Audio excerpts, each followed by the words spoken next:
안녕하세요, 쌤티브 여러분. 지난 1차 시 잘 보셨나요? 오늘은 1차 시에 이어 2차 시 얘기를 해볼 텐데요. 오늘은 조선시대의 역사와 음식에 대해서 소개해 보도록 하겠습니다. 역사와 음식이라 생소할 수 있겠는데요. 오늘 재미있게 이야기를 준비했으니까요. 빨리 가보도록 하겠습니다. 자, 그럼 출발! 첫 번째로 만나볼 조선시대의 역사와 음식은요, 선조와 도루묵 이야기입니다. 선조는 조선의 14대 임금으로서 임진왜란과 관련된 인물입니다. 왜군이 부산을 함락하고 충주, 한양으로 이르는 위급한 상황에 선조와 조정 신하들은 의주로 몽진, 피난길에 이르게 되는데요. 피난길에서 만난 임금의 수라상은 변변치 않았습니다. 이때 한 어부가 바친 생선, 즉 묵이 선조의 눈에 띄게 되는데요. 선조의 입맛에 묵은 그 맛이 일품이었다고 합니다. 그래서 어부에게 그 물고기의 이름을 물었는데 묵이라고 하자 선조는 이 맛있는 생선이 묵이라는 이름은 어울리지 않는다. 지금으로부터 은어라고 부르도록 하여라 해서 그때부터 은어라고 불리게 되었다고 합니다. 전쟁이 끝나고 선조는 다시 궁으로 돌아왔는데요. 예전 기억을 되살려 수라상에 묵을 진상하도록 하였습니다. 수라상에 올라온 묵을 다시 맛본 선조는요, 예전과 물고기 맛이 다름을 알게 되고요. 이런 말을 남겼다고 합니다. 이제부터 은어라고 하지 말고 도로 묵이라고 하도록 하여라 해서 현재까지 묵이라고 불린다고 합니다. 그런데 선조와 도루묵 얘기에서 두 가지 의문점이 있습니다. 첫 번째는 선조가 맛본 도루묵은 강원도와 동해안에서 주로 잡히는 생선인데요. 의주로 향하던 선조는 강원도나 동해안으로 갈 이유가 없었습니다. 따라서 선조가 동해안에 갈 일도 없었기 때문에 도루묵을 맛보는 일은 거의 없었다고 할 수 있겠습니다. 두 번째로는요, 선조가 몽진을 떠났던 시기가 초여름이었던 6월이었다는 점입니다.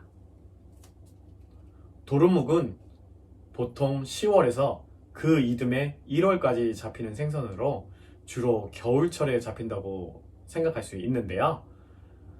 조선시대 때 냉동 기술이 아무리 발달하였다 치더라도 겨울 생선을 여름에 맛본다는 것은 극히 어려운 일이라고 할 수 있겠습니다. 자, 여러분, 떡 좋아하시나요? 저도 개인적으로 떡을 굉장히 좋아하는데요. 여러분 어떤 떡을 좋아하시나요? 무지개떡이요? 쑥떡이요? 아니면 그래서 준비했습니다. 두 번째 이야기는요, 조선시대의 역사와 음식, 바로 인절미에 대한 얘기입니다. 인절미는 일명 찰떡이라고 하는데요. 주나라의 예법을 다룬 주례에서도 떡 중의 별미라고 했습니다. 여기 재미있는 인절미에 관련된 이야기가 있어 소개하려고 합니다. 때는 바야흐로 이괄의 난이 있었던 1624년, 인조는 잠시 한양을 비우고 일주일간 공주 공산성으로 향하게 됩니다. 이곳에서 인조는 수라상에 올라온 떡을 맛보게 되는데요. 그 떡의 맛이 얼마나 좋았던지 신하들에게 이 떡의 이름이 무엇인고 물어봤다고 합니다.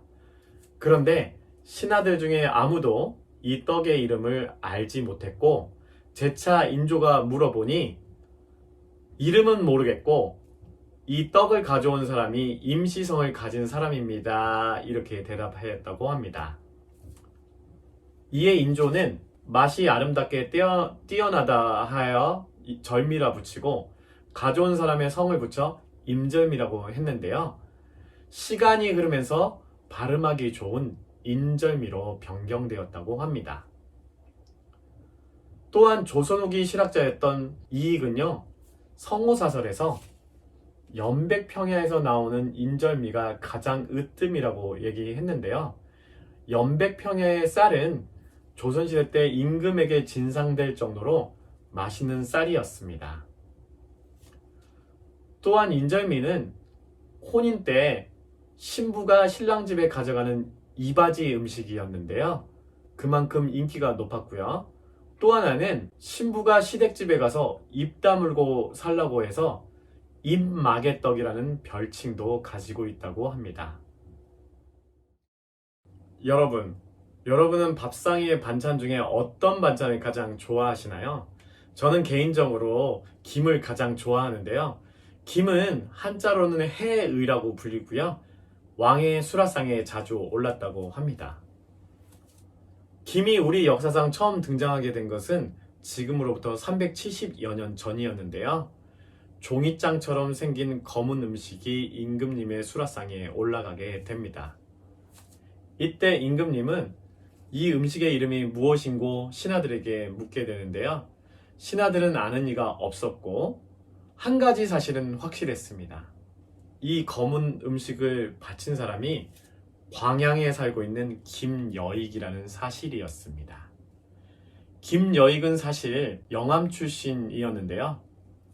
병자호란이 일어나자 의병으로 참전하여 청주까지 가는 길이었습니다. 하지만 인조가 삼전도의 굴욕을 당하게 되면서 김여익은 다시 낙향하게 되는데요. 고향으로 가지 않고 광양에 이주하게 됩니다. 이때부터 김여익은 김의 재배법에 대해서 연구하게 되는데요. 최초로 김이 서식하게 된 것도 광양이 되고 김 양식법을 전파한 것도 광양이 되겠습니다. 훗날 인조는 이 검은 음식의 이름을 김여익의 김자를 따서 김이라고 했다고 합니다. 만약 김여익이 아닌 다른 사람이 김을 발견했다면 김은 어떤 이름으로 불리게 되었을까요? 강씨가 발견했다면 강, 박씨가 발견했다면 박, 최씨가 발견했다면 최, 이런 식이었을까요? 마지막으로 살펴본 조선시대의 역사와 음식은요, 바로 탕평채입니다. 탕평채는 조선 후기 학자였던 유득공이 봄철에 자주 먹는 음식이라고 전하였는데요. 탕평채에 관련된 인물은 바로 조선시대 때 개혁군주였던 영조입니다. 영조는 채식 위주의 식사를 하기로 유명한데요. 자주 드셨던 음식 중에 녹두묵 무침이 있었습니다. 이 녹두묵 무침에서 착안해서 청포묵, 쇠고기, 미나리, 김을 섞어 만든 탕평채라는 것을 고안해 내는데요. 탕평채의 각 4가지 재료는 각 분당을 상징하는 것이었습니다. 먼저 주 재료이며 흰색을 띠는 청포묵은 서인이고요. 붉은 빛깔을 띠는 쇠고기는 남인, 그리고 푸른 빛깔을 띠는 미나리는 동인, 그리고 마지막으로 검은 빛깔을 띠는 김은 북인을 상징했습니다. 영조는 이 4가지 색깔을 섞어 조화를 이루려고 노력했는데요. 조선시대 때 개혁군주로 유명한 영조는 탕평정치로도 유명합니다. 탕평정치는 한쪽에 치우치지 않고 공평하게 정치를 실현하고자 했던 영조의 뜻을 담고 있는데요. 탕평이라는 말은 조선 숙종 때부터 쓰여서 정조 때까지 쓰이게 됩니다. 처음으로 탕평이라는 말을 쓴 사람은 박세채라고 하는 사람이었습니다. 여기에서 알 수 있듯이 영조는 음식도 정치에 관련하여 이렇게 해석을 했는데요. 당시 상황을 극명하게 보여주는 상황이기도 합니다. 영조가 왕위에 올랐을 때는요, 당파들이 끊임없이 싸우고 있는 붕당의 중심에 있었거든요. 숙종이 탕평책을 쓰긴 했지만 탕평책이 완전히 완성되지 못했고, 영조 또한 탕평책을 쓰긴 했으나 결론적으로 말씀드리면 완벽하게 처리하지 못했습니다. 그래서 탕평책을 완성하는 것은 정조에 이르게 되는데요. 하지만 정조가 이렇게 탕평책을 완성할 수 있었던 데는 할아버지였던 영조의 역할이 컸다고 할 수 있겠습니다. 여러분, 어떻게 오늘 2차 시 조선시대의 역사와 음식 재미있으셨나요? 오늘 제 얘기는 여기까지입니다.